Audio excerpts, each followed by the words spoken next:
আপনি পানির মতো একটা স্পর্শকাতর বিষয়ে উৎপাদন করছেন, বিক্রি করছেন, ডকুমেন্টেশনটা কমপ্লিট করার পরে আপনি শুরু করবেন নাকি আবেদন করেই আপনি শুরু করে দিতে পারবেন? আর পানিবাহিত অনেক কঠিন কঠিন রোগ মানুষের মধ্যে এখন সংক্রমিত হচ্ছে।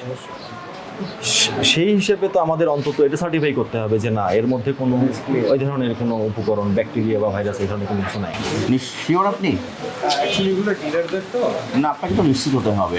আগেই আপনি যেগুলো সরবরাহ করেছেন, আপনি কি নিশ্চিত এইগুলো বিশুদ্ধ ড্রিঙ্কিং ওয়াটার? অ্যাকচুয়ালি হ্যাঁ, কখনো কোনো কমপ্লেন্টস আসেনি তো। ডকুমেন্টস দেখাতে পারবেন?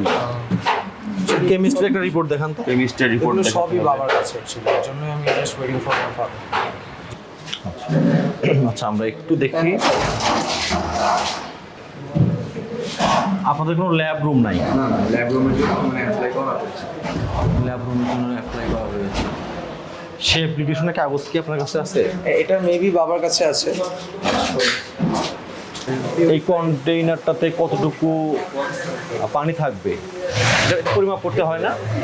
পরিমাণ বলতে জারের অর্ধেকটুকু ভরে। আপনাদের এখানে ওয়েট মেশিন নাই? কোনো না না, ওয়েট মেশিন কোনো ওয়েট মেশিন নাই? এখানে কোনো ল্যাব রুম নাই? কোনো ল্যাব রুম নাই। আচ্ছা, তো এখানে হচ্ছে যে আপনাদের কোনো কেমিস্ট নিয়োগ করা নাই? কেমিস্ট নিয়োগ করা নাই। এটা হতে অ্যাকচুয়ালি টাইম যাবে। আপনি একটা বেসিক সেন্সে বলছেন যে আপনি পানির মতো একটা স্পর্শকাতর বিষয়ে উৎপাদন করছেন, বিক্রি করছেন, ডকুমেন্টেশনটা কমপ্লিট করার পরে আপনি শুরু করবেন নাকি আবেদন করেই আপনি শুরু করে দিতে পারবেন? ডকুমেন্টেশন অবভিয়াসলি কমপ্লিট হলেই আমি স্টার্ট। তারপরে স্টার্ট করবেন। আপনাদের এখানে কি সেটা কমপ্লিট আসছে? আপনার কি মনে হয়? Not that much. যেগুলো প্রয়োজন সেগুলো অ্যাকচুয়ালি এখন হয়ে ওঠে। তার আগেই আপনারা ব্যবসা করছেন। জারের তো মরকি পালন করেন না। আচ্ছা, এগুলো যখন বের হয়ে যাবে এর মধ্যে কোনো লেবেল থাকবে না? হচ্ছে যে শুধু মানে যারা পানি নেয় আমরা জাস্ট পানি সেল করি, তো আদারওয়াইজ এছাড়া আর কিন্তু বিষয়টা হচ্ছে যে যখন আপনার কারখানা থেকে বের হবে অবশ্যই আপনার লেবেলিং হয়েই বের হবে। এখানে কোন উপকরণ কতটুকু আছে পুরোটা তো থাকবে।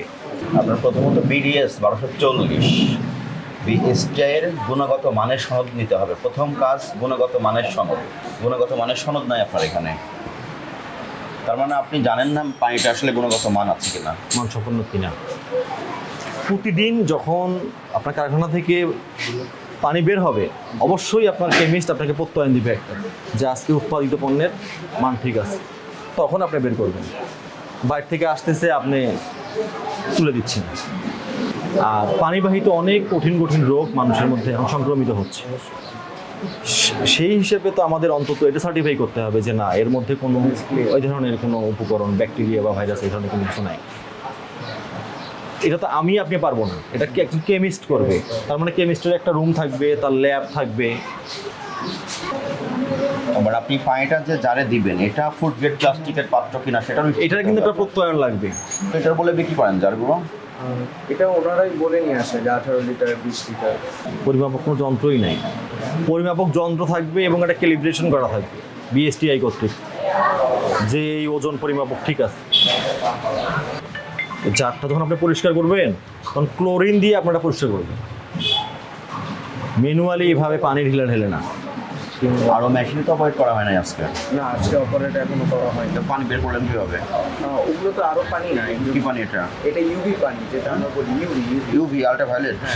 এটাও তো মেশিনের ভিতরে ফিল্টারিং হতে হয়। এটার অপারেটর আছে? ফিল্টারের সই আছে। অপারেট করে কি? অপারেট করে স্বাদ। আজকে অপারেট করেছে? হ্যাঁ, আজকে ডাকেন তাকে। দেখেন আমি ইউভি মানে কি, অর্থ কি জানেন না? ইউভি মানে জানে না, উনি এটা অপারেট করে। আপনারা এখানে টোটালি অবৈধ প্রক্রিয়ায় পানি উৎপাদন এবং বিপণন করছেন, এবং যে জারের মাধ্যমে পানিগুলো বাজারে দিচ্ছেন সেখানে কোথাও মৌখিকরণ করা হচ্ছে না, তথ্যগুলো গোপন করা হচ্ছে। এদের মূল শর্ত, প্রথম শর্ত গুণগত মান নিশ্চিত হয়ে আপনাকে বিপণন করতে হবে। তার জন্য সংশ্লিষ্ট এজেন্সি আছে, তাদের কাছ থেকে লাইসেন্স করতে হবে। সেটা নাই আপনাদের। যে পাত্রে ভরছেন সেটা ফুড গ্রেড প্লাস্টিক কিনা সেটাও আপনি জানেন না, এবং এখানে আপনার কোনো কেমিস্ট নাই, কোনো ল্যাবরেটরি নাই। মানে যথাযথ যে প্রোটোকলগুলো আছে পানি উৎপাদনের, সেই প্রোটোকল মেনটেন হচ্ছে না। আপনি যেটা করছেন অবৈধ প্রক্রিয়ায় পানি উৎপাদন এবং বিপণন করছেন এবং মানুষের স্বাস্থ্য ঝুঁকি তৈরি করছেন। আপনার আপনি এটা ওনার আপনাকে তো 2024 সালে একটা ফাইন্ডিংস দিয়েছিল বিএসটিআই, তার প্রেক্ষিতে কি ব্যবস্থা নিয়েছেন? আপনার বিএসটি এর লাইসেন্স দেন? বিএসসি লাইসেন্সটা আমার হয়নি স্যার। বিএসটি লাইসেন্স হয় নাই। আপনার ল্যাব কোথায়? ওইটার জন্যই তাই বলা, আমি এগুলো আপনার ল্যাব নাই? আমি আচ্ছা, আপনার কেমিস্টকে নিয়োগ দিয়েছেন, সে আমাদের কাগজ দেখান। মানে এইটা তো আমার এই যে বিএসসি কাগজপত্র। আচ্ছা আচ্ছা, আপনার এখানে যে ক্যানগুলো পরিষ্কার, জারগুলো পরিষ্কার করা হচ্ছে, এটা কি দিয়ে পরিষ্কার করা হয়? আমি ওই যে একটা মেশিন দিচ্ছি, কি মেশিন? ওয়াটার। আমরা কিন্তু এখানে ম্যানুয়ালি দেখেছি। আচ্ছা বলেন তো, এটা কি দিয়ে পরিষ্কার করার নিয়ম কি? এটা ওনারা আমার যে মেশিনের কথা বলছে, যে ওয়াশ করার জন্য। আচ্ছা, এটা যে পরিষ্কার করা হবে, এটা কি দিয়ে পরিষ্কার করা হবে? জারটা কি দিয়ে পরিষ্কার করা হবে? এই উপকরণটার নাম বলেন। এটা তো আপনার একটা কেমিক্যাল আছে, নাম কি সেটার? সেটার নামটা আমি জানি না। আপনার এগুলো যখন বের হবে তখন লেবেলিং হবে না? লেবেলিং হবে না এটা?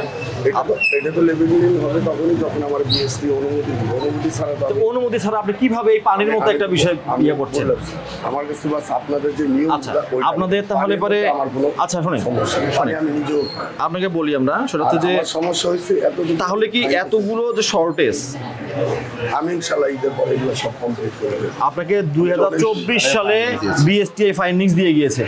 হ্যাঁ, এখানে কিন্তু সব এরপর আর 24-8 ফাইন্ডিংস দিয়ে গিয়েছে। আপনি এখানে এখন পর্যন্ত একটাও এখনো করেন নাই। বৈধ সিএম লাইসেন্স ব্যতীত ড্রিঙ্কিং ওয়াটার উৎপাদন, বিপণন, বিক্রয় করতে পারবেন?